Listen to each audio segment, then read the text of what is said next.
if you think you have it and you're setting it up, you don't get a real nice number. So don't freak out if you solve for x and it's not this nice perfect whole number, because the answer is not a perfect whole number. All right. I want to say, as you're wrapping up, I think it was 20.6 repeating. If you get that, I believe you are correct, if I remember from first period. And if not, hang on a minute, we'll go through it, but just see what we remember, see if we can set up our own equation before we have to kind of prompt you and guide you along the way, or see if you could think this through.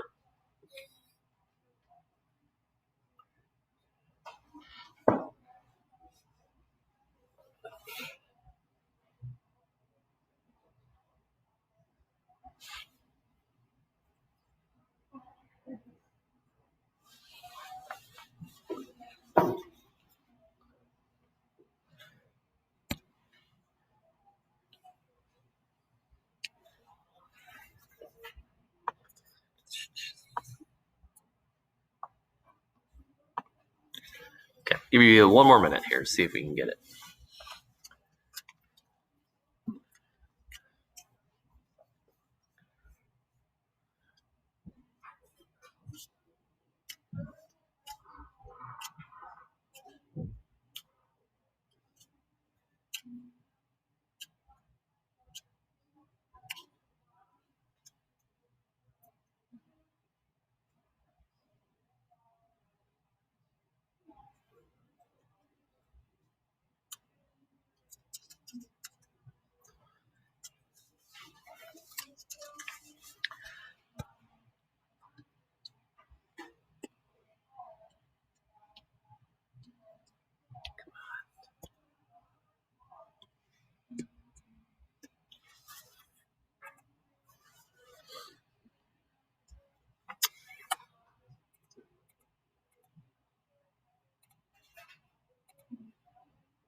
Why is this not working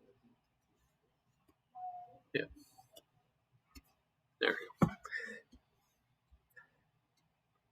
All right. Let's see where we are at. I'm going to draw a similar looking one down here. You don't necessarily have to write this down. And I'm just going to use numbers. All right. So notice how we don't know what either one of these is. So let's think back to how we did these with numbers. I hope with numbers these aren't so bad. Let's say I tell you this is change this. Let's say this is a 30-degree angle right here. So if I tell you that that is a 30-degree angle, and then I ask you what this arc would be, what would this arc degree measure have to be? 60, right? So whatever this angle is should be half of this angle. Well, if you look, don't I give you x plus 27? It would be nice if we knew what this arc was, because that's kind of what we just said. If this is 30, this is twice as big. Well, I don't give you that arc, but what you were given is the central angle. That's the second rule. Don't we know that whatever the central angle is here, isn't that the exact same thing as the arc? So if I used, instead of variables, let's say this was 80, doesn't this have to be 80? Aren't those the same exact thing? So instead of numbers now, we're just using expressions, variables and such. So doesn't this arc have to be 5x minus an 8? We don't know the degree measure, but we know we can write it as 5x minus an 8. So now think about numbers. This guy compared to this guy. Wouldn't I just take 30, multiply it by 2 in order to make it equal the 60? That angle needs to be doubled to create the arc. So do the same exact thing with the one with the problem here.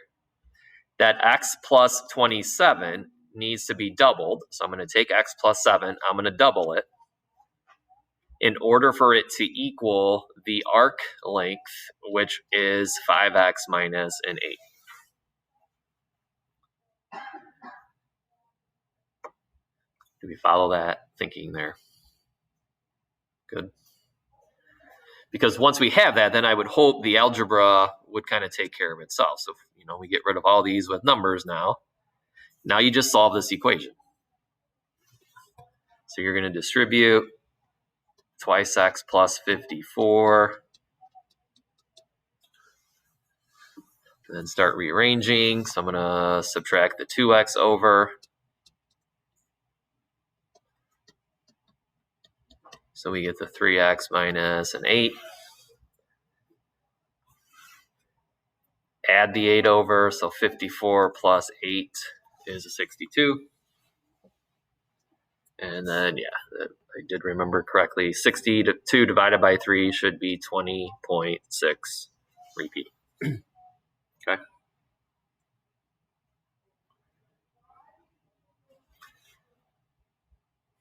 All right, good with this. You understand that? All right, so again, this is half the size of this. So if I just take this and double it, multiply it by 2, it should be equivalent to 5x minus an 8. Okay. Anybody do it a different way and get that answer? Good. All right. Then next one. This number 8. We did do a few new things on Friday, and that's kind of why I didn't give you homework. I wanted to do these together in class. One of the new things we did, we started talking about,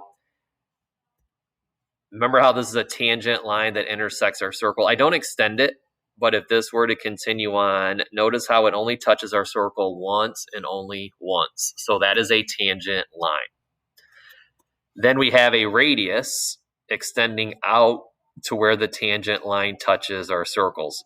So one of the new things we talked about on Friday, when this tangent line intersects our circle and the radius then goes to that same point, we talked about how this angle right here is always a 90-degree angle. Always.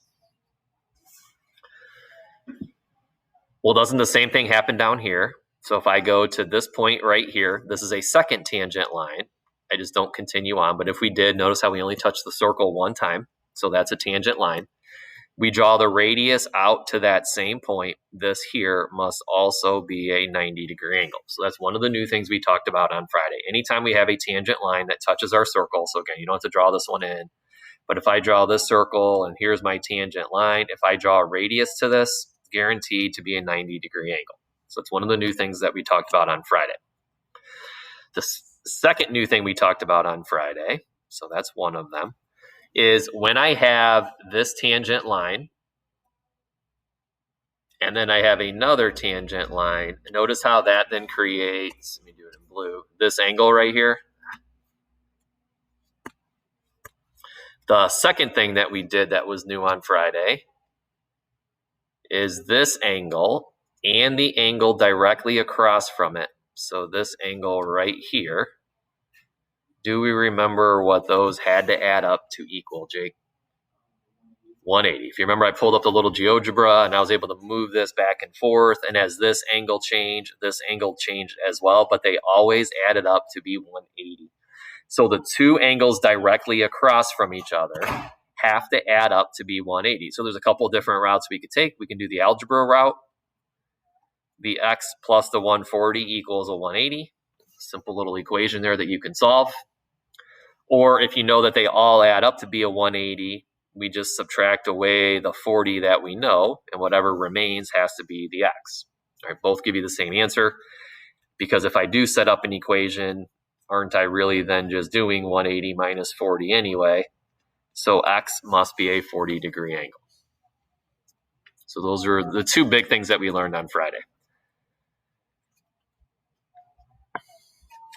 All right, so that's that one. All right, so number 9, same idea. Think on that for a second. So if I told you to solve this, this is a combination of what we just talked about in number 8 and what we just talked about in number 7. So it kind of puts ideas from 7 and 8 together. So see if we can put those ideas together to set up something to find number 29.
Okay, so here's the first thing. It combines the idea from number 8 that if I have these two tangent lines, so here's a tangent line, here is a tangent line. When they intersect outside of the circle, they create this angle. And then when I draw the radius in here to connect those 2 points, it forms this radius. Doesn't this angle and this angle have to add up to be 180? Same exact thing we did in number 8. The issue is we want to solve for x. But what we also now know is, isn't this angle creating this arc? Isn't this what we would call a central angle right here? And a central angle should have the same degree measure as its arc. So if we define the arc as 2x minus 6, doesn't this right here also get defined as 2x minus 6? They're the exact same thing. And then the blue angle, so now let me get rid of all of this. Doesn't this angle here and this angle here have to add up to be 180? So the 2x minus the 6 plus the 72 must add up to be 180 degrees. All right, they are supplementary. So it's a central angle idea. It's also that new idea. We now have our equation. We can work our way through and solve this. All right, so -6 and 72 make 66. Subtract that 66 on over. What is that, 114? Yeah. And then divide by 2.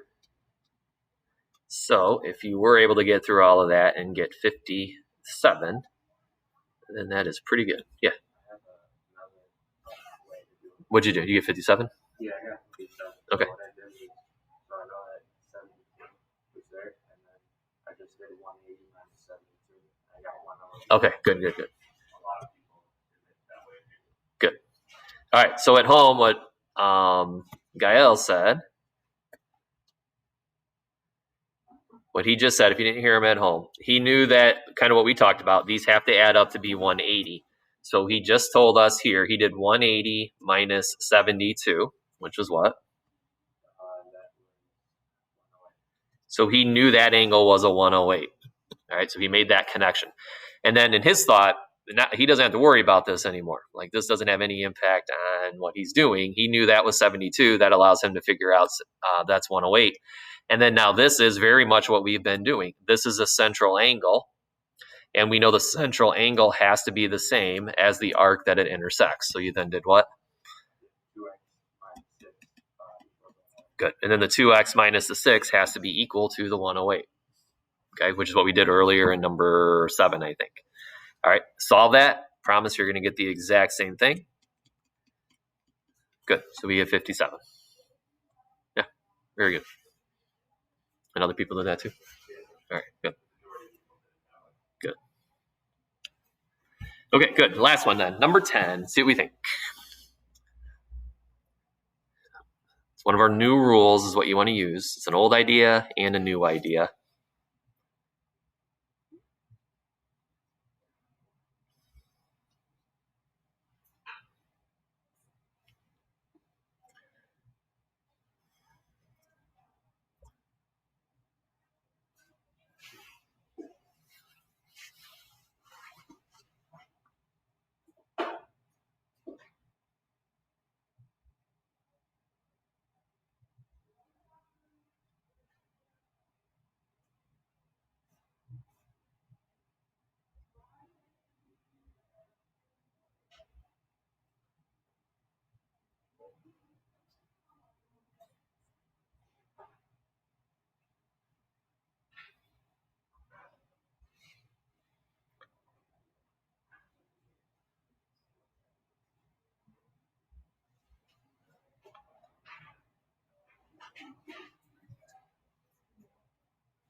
Okay, anybody have a thought on this one? Jake, what do you think? Okay, so he did this. Why did you think you could do that? Say that again.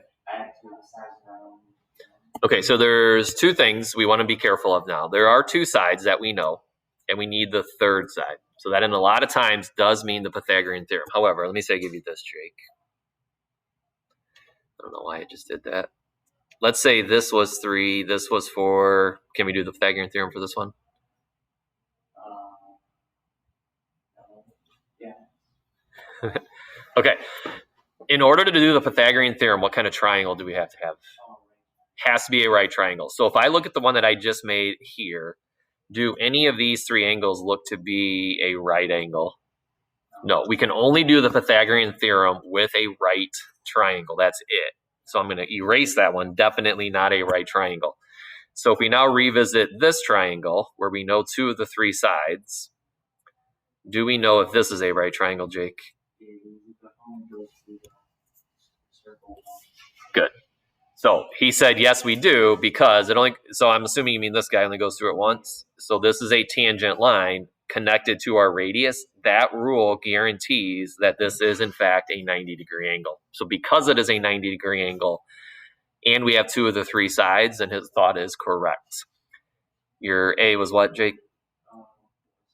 So we did 4 squared plus 3 squared equals, good. And then C is your X. So I'm going to put an X there, but C is totally fine too. That's opposite of the right angle. So that's your X. And then now we just go through and solve this. So we should have 16 plus 9 equals X squared. X squared is 25. And then we take our square root, and X should end up being 5. Okay. Okay, got all that? Okay, you guys need to pull your Chromebooks real quick. All right, what you are going to do now then, again, like I said, I don't know how many more homework assignments I'm going to give you just because it